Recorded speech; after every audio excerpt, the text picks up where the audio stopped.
O Evangelho do Dia com o Padre Primo Hipólito.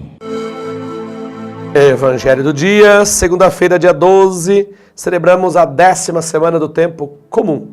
O Senhor esteja convosco, Ele está no meio de nós. Proclamação do Evangelho de Jesus Cristo, segundo Mateus, capítulo 5, versículos de 1 a 12. Glória a vós, Senhor. Naquele tempo, vendo Jesus as multidões, subiu ao monte e sentou-se. Os discípulos aproximaram-se e Jesus começou a ensiná-los. Bem-aventurados os pobres em espírito, porque deles é o reino dos céus. Bem-aventurados os aflitos, porque serão consolados. Bem-aventurados os mansos, porque possuirão a terra. Bem-aventurados que têm fome e sede de justiça, porque serão saciados. Bem-aventurados misericordiosos, porque alcançarão misericórdia. Bem-aventurados os puros de coração, porque verão a Deus. Bem-aventurados os que promovem a paz, porque serão chamados filhos de Deus. Bem-aventurados os que são perseguidos por causa da justiça, porque deles é o reino dos céus.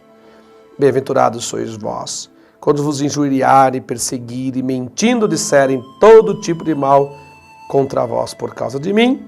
Alegrai-vos e exultai, porque será grande a vossa recompensa nos céus. Do mesmo modo, perseguiram os profetas que vieram antes de vós. Palavra da salvação, glória a vós, Senhor.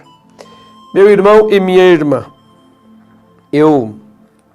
enquanto proclamava esse trecho do Evangelho de Mateus capítulo 5, eu fiquei assim me lembrando do meu pai e da minha mãe. Eu me lembrava e me lembro quantas e quantas vezes meu pai e minha mãe, eu tenho certeza que teu pai e tua mãe também fizeram de forma diferente, mas a mesma coisa, né? Chegavam na gente, ou chegaram em mim, e dizia assim, padre primo, ou primo, né? Quando a gente era guri, piá, como a gente diz aqui mais pro sul, né?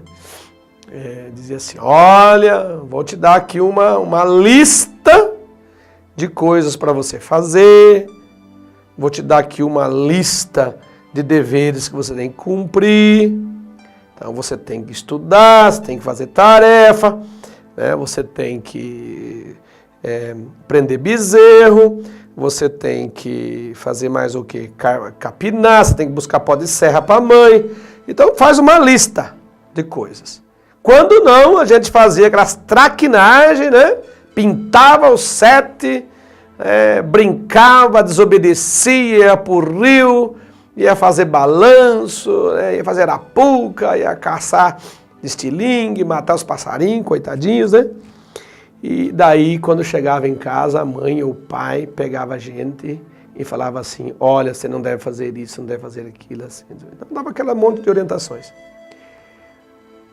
Padre, mas por que o senhor está falando da vida tua e da nossa vida que muitas vezes o pai e a mãe fez isso conosco? Até o avô e a avó, né, dava essas listas de coisas, né? Por que eles faziam isso? Faziam isso porque queriam nos educar. Porque queria puxar a gente para Deus, para os valores eternos, valores humanos, valores divinos, não é verdade? Mas por que ainda o senhor está chamando a atenção disso hoje? Porque justamente hoje, neste capítulo 5, versículos de 1 a 12 de Mateus, Jesus está reunido com os discípulos, se aproximam deles, se junta a eles e começa a ensinar. E o ensinamento é o quê? É uma lista de realidades que Jesus quer educar a gente. Queria educar os apóstolos, queria educar os discípulos. Nós não somos discípulos e discípulas dele hoje? Então Jesus está falando de novo para nós, como se fosse esse pai, essa mãe, que está nos ensinando, que está nos encorajando, que está nos falando algumas coisas, falando que nós somos, que nós precisamos olhar a nossa mansidão, que nós precisamos olhar a nossa misericórdia, como que está nosso perdão, precisamos olhar como é que está a paz, né, como é que está as perseguições, as mentiras que falam contra a gente, que às vezes a gente fala contra os outros também, né, fala de recompensa. Então faz uma lista de realidades, de valores, de bem-aventuranças que nós precisamos observar para podermos, então, sermos pessoas íntegras para a construção do reino de Deus. Porque senão nós não chegamos a lugar nenhum. Então acolha essas bem-aventuranças como essas indagações, como esses ensinamentos de Jesus também hoje, para que nós possamos ser pessoas de paz, pessoas mansas, pessoas construtoras do reino de Deus. Vamos por aí, vamos seguir essas bem-aventuranças, principalmente a mansidão, hein? Me fala bastante. E mansidão teve Nossa Senhora, né? De poder acolher naquele momento todo aquele amor de Deus, o dom de Deus nela. Ela disse, sim, Senhor, eis-me aqui, faça-se a serva, aqui a serva do Senhor.